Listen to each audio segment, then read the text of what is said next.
Okay, hello everyone. This is the fifth video of chapter 4, lecture about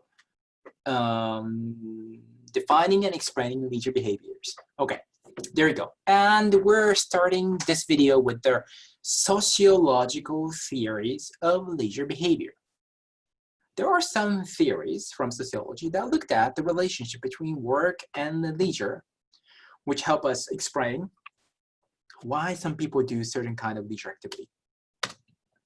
The first of these kind is what is called compensation. According to that, people do things during their leisure time that satisfied needs are met during work. So in other words, their work don't satisfy certain things, certain needs, so they do leisure to compensate that, kind of complement, to get that. All right, so for example, office worker, people who work at the office and probably do a lot of paperwork every day, who in their free time enjoys skydiving. Maybe that's very different. It's out there in the nature. It's so exciting and so stimulating, right?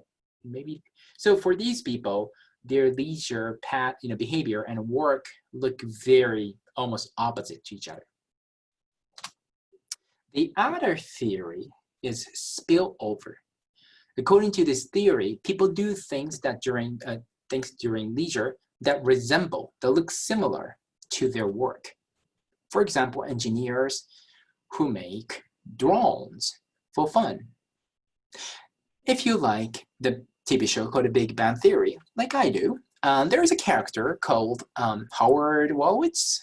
He is in the show. He is an engineer, and he is, he enjoy making stuff in their free time as well. So there is that similarities between work and leisure. The second theory, sociological theory that chapter talk about in terms of leisure is this: symbolic interactionism. And that's a little tricky. And I'm going to try to do a better job, hopefully that you can understand this. There are three basic premises, okay? And chapter talked about that too. So here we go again. First of all, we human beings act toward things based on the meanings of the things. Okay? Secondly, such meanings of the things are derived from or created from our social interactions. Finally, third, these meanings are modified through an interpretive process used by us in dealing with the things we encounter. You got it? Good. I'm just kidding. Yeah, it's very abstract, right? And then I said things a lot. I said meanings a lot. What do you mean, Shin? Like, it doesn't make sense. Tell me a little more about it. Show me how it works. Okay, I will. So imagine, this doesn't really work online. So imagine you're sitting in a classroom, big classroom with the 200 other students. You're sitting with me. I'm standing in front of you. And you're a motivated student, maybe you're in front, you're in the front row, right? You're sitting, very intently and listening to my lecture. And I go like, okay, I need a volunteer now. And I just look around and I look at you. And I go like, can you? And you're like, oh no, like me, really? But you're a nice person, so you stand up and you come to me, right? In front of the class. Now I say something very, rude to you, to be honest, but I say, why did you come up here? And you go like, probably, well, Shin, you did this to me. You said you come over. Well, how did I say that? You did this. Yeah, I did that. So now that's actually the first premise of the symbolic interactionism, that we human beings we actually behave based on the meanings of the things. It's not that, you just automatically, biologically attracted to this, flipping hands. It's not like that. You interpreted the meaning of this thing, waving hand, and you interpret it as come over, right? That's a gesture, come over. and you came over. So you literally acted toward the meaning of this thing. It's not just the hand itself, the meaning of it, meaning of this gesture, right? That's the first premise. And secondly, right, where did you learn that? Right, we don't automatically know this gesture and the meaning, right? We learn probably somewhere when you were a kid, right? Doing this, probably getting that from your parents, or maybe your teacher, or your parent, your friends, or maybe watch that on a TV show. Somehow, by socially interacting with other people, other things, you learn it. So that's the second principle. We create this meaning of the things through our interactions. Get that? Second principle. Now, third principle, what if I tell you that actually in Japan, for Japanese people like myself, this is a provocation. It's like, I'm gonna get in a fight with you, come over. So now you go like, oh no, I don't want to fight with you, Shin. I don't know if you're gonna use some weird Japanese thing on me, or I don't want to fight with the professor in general. That's a smart, right? Right? And now next time if I do this to you again, you would be like, what do you mean, Shin? Did I do something wrong? Are you mad at me? Or you just want me to come over? You don't know. So the meaning system, the meanings of the things, or even though slightly changes, modified through our interactions and an interpretive process, right? Now, the third principle, it did, right? Yeah, by the way, in Japan, this is come over. I know this is actually go away in here, right? This is go away, but it's actually this is come over in Japan. So that's a good thing to know. And okay, so that's very basic. It's not necessarily leisure per se. All right, this is not anything, there's no leisure about that. So how does this work? Hopefully that's simple enough for us to understand. Now, how does this apply and help us understand leisure behavior, leisure phenomenon in our society? Now, it's difficult. It's difficult. And I thought about one, and then hopefully that will help you. So there is actually news coverage saying that there are more and more new Canadians. So those are immigrants people in Canada. They learn hockey, playing hockey, ice hockey, and they enjoy that. Now, there's the first component. Those new immigrants, new Canadians, do not just happen to choose ice hockey, okay? Because we have this, idea and norm that ice hockey is the activity, national pastime for Canadian. It's a Canadian thing to do. That's why we do, right? I can't do it because I just suck at skating, but a lot of people do. I know that too. So they're acting toward the meaning of this thing called ice hockey. It's not just ice hockey itself. It's the meaning as a national pastime. It's a Canadian activity, that meaning. Now, that's the first principle. Second principle is that we create this meaning somewhere in our social interaction, right? We did actually probably in a history though, right? Decades ago, probably. Maybe Canada was still not good at hockey, but they became good at it. And there was maybe Olympics and World Championship, and where they show their, your goodness of the hockey. And now everybody play hockey. It's got so popular, and people will start to tell that, this is a national pastime.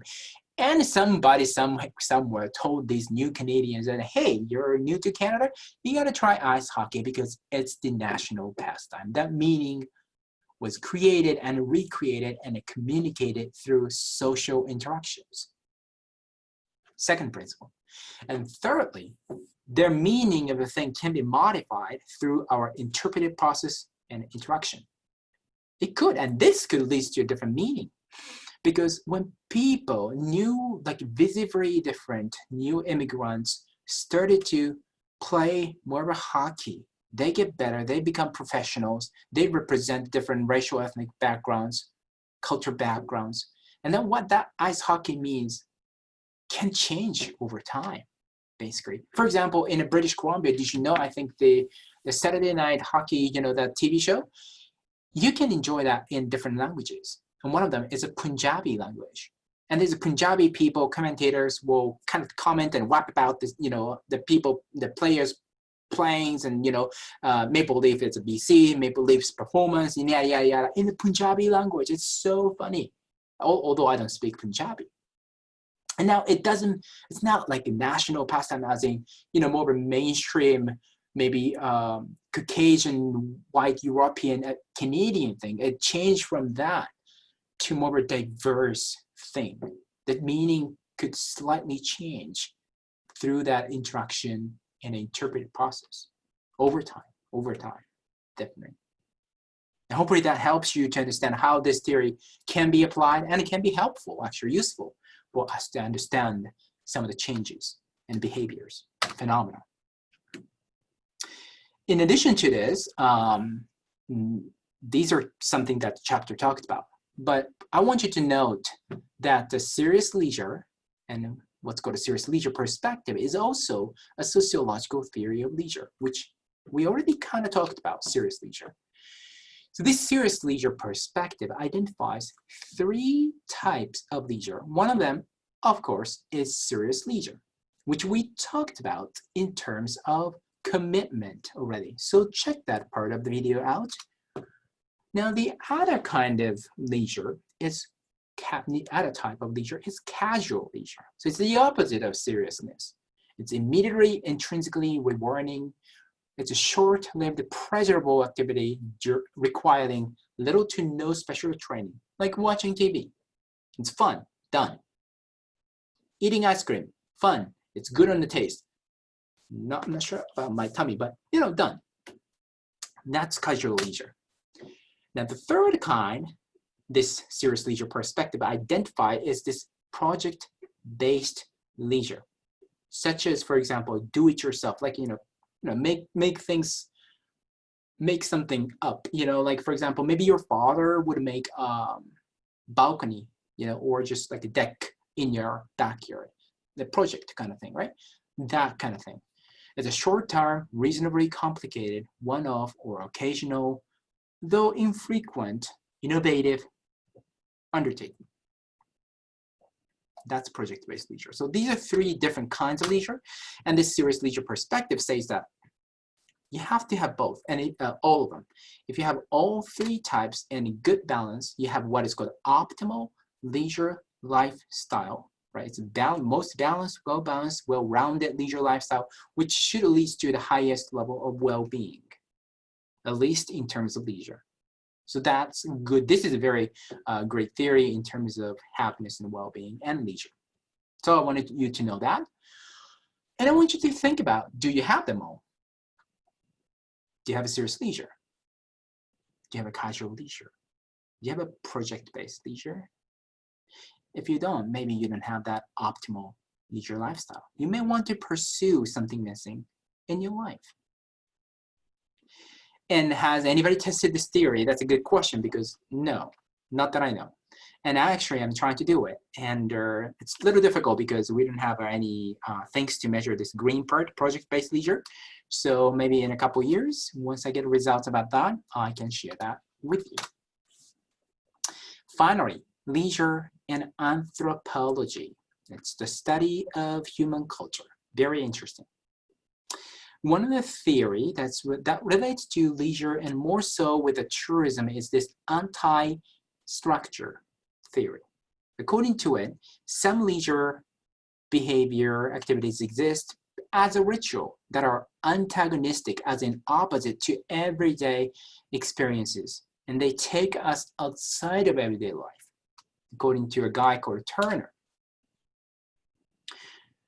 So something, we need those extraordinary thing, basically. That's what it is.